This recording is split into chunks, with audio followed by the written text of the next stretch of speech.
नमस्कार, राधे राधे, जय श्री कृष्णा। अंजू के नुस्खों में आपका बहुत बहुत स्वागत है। आज मैं आपको इस वीडियो में कार्तिक महीने में कार्तिक महात्म का 23वां और 24वां अध्याय श्रवण करवाने जा रही हूँ, जिससे कि हमने पिछले अध्याय में सुना था कि किस प्रकार से जो वृंदा है 3 वनस्पतियों के रूप में होती है और विष्णु भगवान किस प्रकार से उसकी चिता को अपने राख को लपेट कर इधर उधर घूमते हैं और किस प्रकार से वो भगवती का आदर करते हैं और कौन गौरी, लक्ष्मी और सरस्वती को प्रणाम करते हैं और किस प्रकार से वह गिरिजा कहलाती है और विष्णु जी किस प्रकार मोह में फंसकर जो वृंदा है उनका तिरस्कार भी करते हैं और उनको प्यार भी करते हैं। तो क्या प्रसन्नता है, तो ये मैं आपको अब आगे 23वां और 24वां अध्याय। इससे पहले कि आपने हमारे चैनल को सब्सक्राइब नहीं किया तो सब्सक्राइब कर लें, वीडियो को लाइक और शेयर ज़रूर करें। 23वां अध्याय।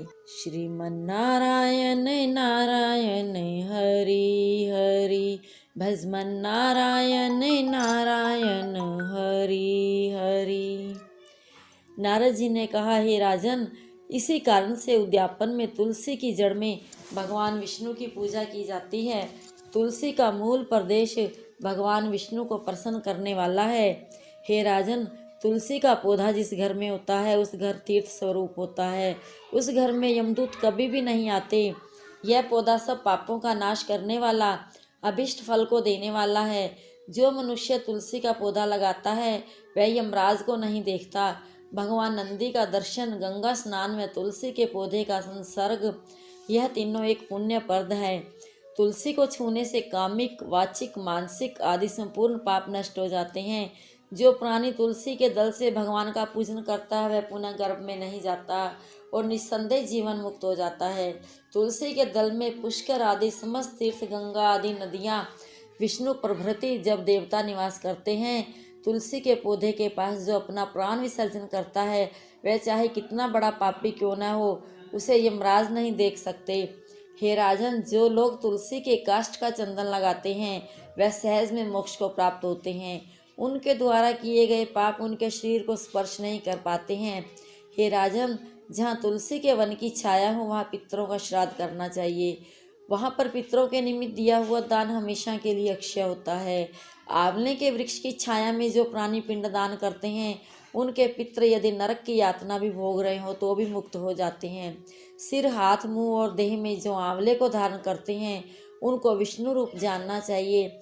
आंवले के फल और तुलसी के दलों को पानी में मिलाकर जो प्राणी स्नान करते हैं उन्हें गंगा स्नान का फल मिलता है। जो मनुष्य आंवले के पत्तों और फलों से देवताओं का पूजन करते हैं उन्हें स्वर्ण, मणि और मोतियों द्वारा पूजन का फल प्राप्त होता है।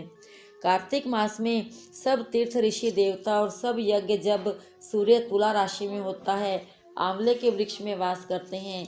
जो मनुष्य द्वादशी तिथि को तुलसी दल और कार्तिक में आंवले का पत्ता तोड़ता है वह घोर नरक में वास करता है। जो कार्तिक में आंवले की छाया में बैठकर भोजन करता है उसके अंत संसर्ग में सब दोष नष्ट हो जाते हैं। कार्तिक में जो आंवले की जड़ में विष्णु जी का पूजन करता है श्री विष्णु क्षेत्रों में पूजन का फल प्राप्त होता है। आंवले तथा तुलसी की महत्ता का वर्णन करने से श्री ब्रह्मा जी भी असमर्थ हैं। इसलिए धात्री और तुलसी जी की जन्म कथा सुनने से मनुष्य अपने वंश सहित मुक्ति को पाता है। इति श्री 23वां अध्याय संपूर्ण। श्री कृष्ण गोविंद हरे मुरारी, हे नाथ नारायण वासुदेवा। 24वां अध्याय। राजा पृथु ने कहा, हे नारद जी, आपने तुलसी के इतिहास, व्रत, महात्म्य के बारे में कहा। अब यह बताने की कृपा करें कि कार्तिक मास में और भी देवताओं का पूजन होता है, यह भी मुझे समझा कर कहिए। नारद जी ने कहा, पहले समय में पर्वत के निकट कर्तिपुर में एक धर्मात्मा धर्मदत्त नामक ब्राह्मण रहता था। वह भगवान विष्णु के सब व्रत करता था। एक दिन कार्तिक मास में वह एक पहर रात शेष रहने पर जागरण के लिए भगवान विष्णु के मंदिर में हर प्रकार की सामग्री लेकर जा रहा था कि मार्ग में उसने एक बड़ी भयंकर राक्षसी को देखा जिसके बड़े बड़े दांत, लपकती हुई जीभ और लाल लाल नेत्र थे। उसका सिर नंगा और मांस रहित था। उस भयंकर राक्षसी को देखकर धर्मदत्त बुरी तरह से कांपने लगा। कुछ उपाय ना देखकर उसने पूजा वाली थाली और जल का लोटा उसके ऊपर फेंक दिया, क्योंकि उसने भगवत नाम का जप करते हुए सामग्री और जल का लोटा जिसमें तुलसी दल पड़ा था उसके मारा था, जिससे उसके जन्म जन्मांतर के पाप नष्ट हो गए और पूर्व जन्म याद आ गया। वह हाथ जोड़कर धर्मदत्त के चरणों में गिर पड़ी और बोली, हे प्रिय, मैं पूर्व जन्म के कर्मों के फल से इस अवस्था को प्राप्त हुई हूँ। नारद जी ने कहा, हे राजन, उसे इस प्रकार प्रणाम करते देख अति विस्मित होकर धर्मदत्त ने पूछा, तेरी यह अवस्था किस कर्म के फल से हुई? तू पूर्व जन्म में कहाँ रहती थी? तो और तेरा किस चरित्र था, कैसा चरित्र था, यह सब कुछ तू मुझे बता।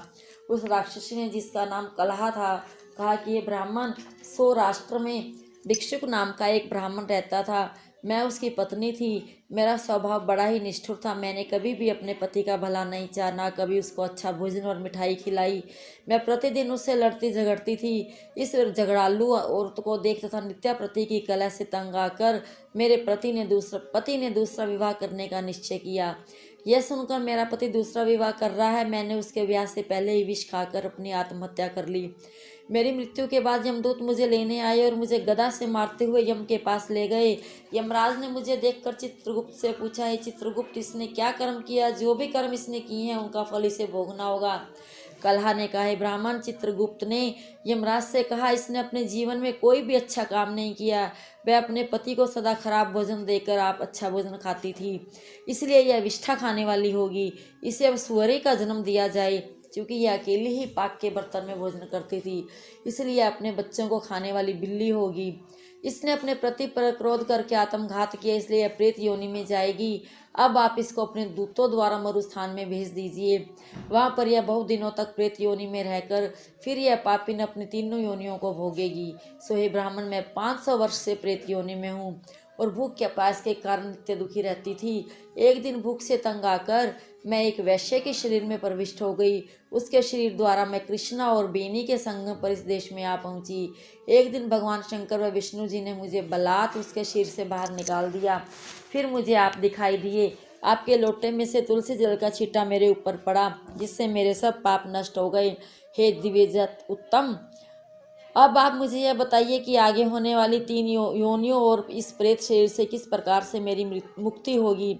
धर्मदत्त ने कलहा की बात सुनकर उसके पिछले कर्मों और वर्तमान अवस्था को देखकर बड़ा दुखी हुआ और उसका दुख देखकर उसका चित्त पिघल गया।